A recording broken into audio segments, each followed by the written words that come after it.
going to be an absolute dogfight for those 2 All-Star votes. Hello everybody, welcome to the ELF Signing Centre. A bit of a callback focused episode today. You might have seen on the ELF social media that all 16 teams have officially announced their starting callback for the 2025 season. We're going to be looking at the last few teams to announce that, as well as discussing where these players might fall, end of season rankings, stuff like that. This has been presented by Euronics, the proud sponsor of the European League of Football. Don't forget to like, subscribe, share, do all of that. It's going to be a great episode. Let's talk about some callbacks.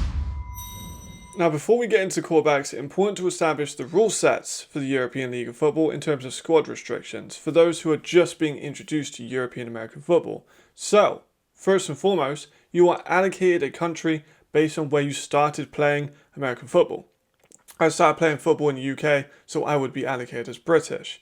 You get 4 Americans on your roster, only 2 can be on the field at once. 6 Europeans who are not from your team's home country, so the Berlin Thunder get 6 non-Germans, the Madrid Bravos get 6 non-Spanish players, you get the point. There's also a squad restriction max of 65 players, including a practice squad. Finally, there's 53 players on the active roster and then 48 on the game day roster, which is submitted 2 hours before kickoff. You can have a 49th or a 50th player if they're before the age of 21 as of the game date. That is the youth rule. And that is the entire rules of the squad restrictions in the European League of Football. Let's finally talk about the callback. Starting with the Cologne Centurions. Had a bit of a quiet season so far. We've discussed it on the Sign Centre. They haven't made a ton of signings, but they have now officially signed their quarterback, Jeremy Moussa from Florida A&M. Now, he's an interesting player, and I think he does have a lot of upside. He is a little bit inaccurate, only 58% completion when he was playing in college, and he can be a little bit erratic. But he's a good scrambler, he has a quick and clean release, he's a big dude, and I think he can be effective at evading pressure, especially behind the offensive line that we're not expecting to be among the elite. I do think his comparison within the ELF is Isaiah Weed. You can see a lot of comparison between their playmaking style, their decent arm, their good athleticism, and their ability to get the ball out quick. I think this is a good signing. I like him. It is his first season in Europe. Now, if you have seen the data behind quarterbacks who are making their debut season in Europe, it doesn't usually fall in their favour.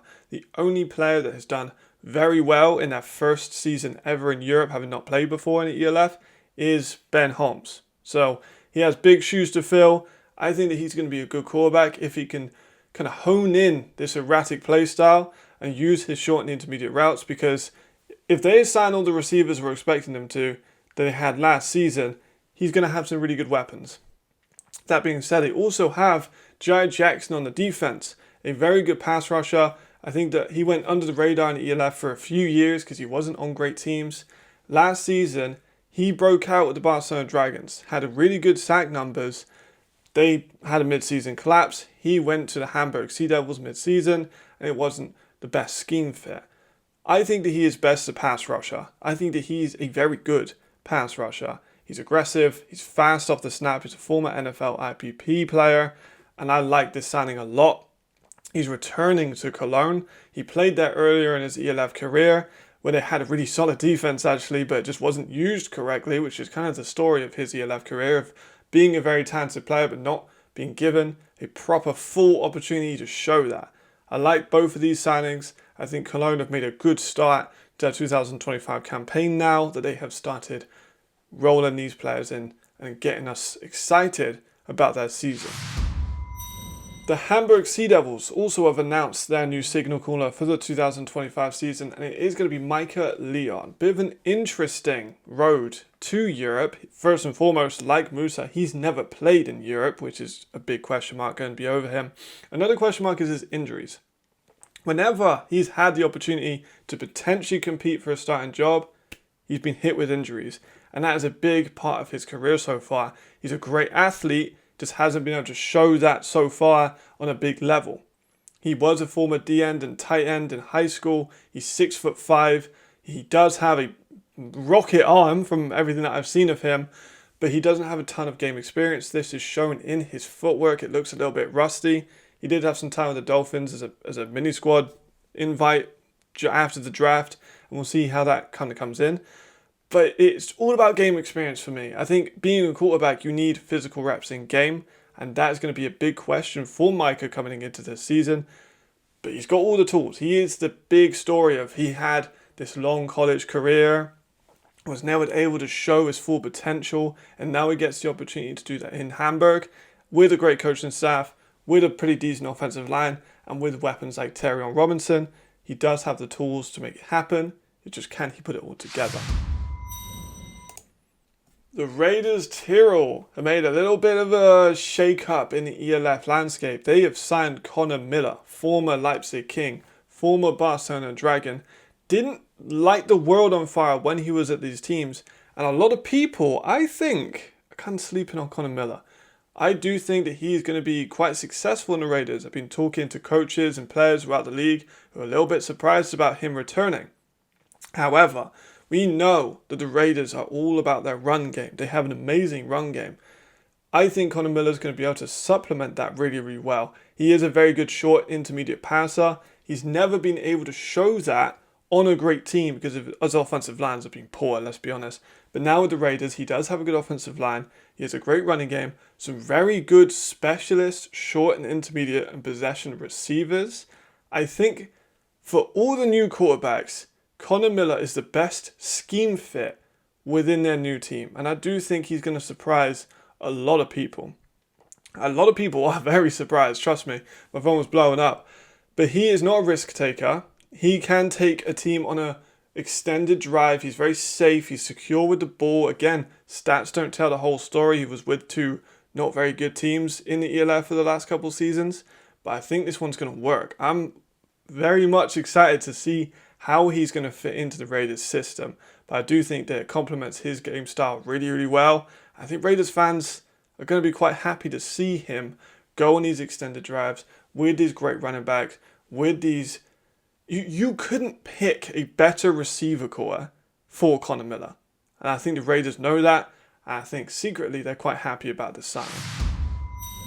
And that is all of the quarterbacks for the 2025 season completely signed. This one is such an amazingly interesting class. And there are a ton of different angles I can take from this. First and foremost, 4 quarterbacks making their European debuts. Ben Holmes is the only one that's ever had an All-Star in their European debut. And now there's 4 of them making their debuts. I think the best chance for success here is Reed Sinnett.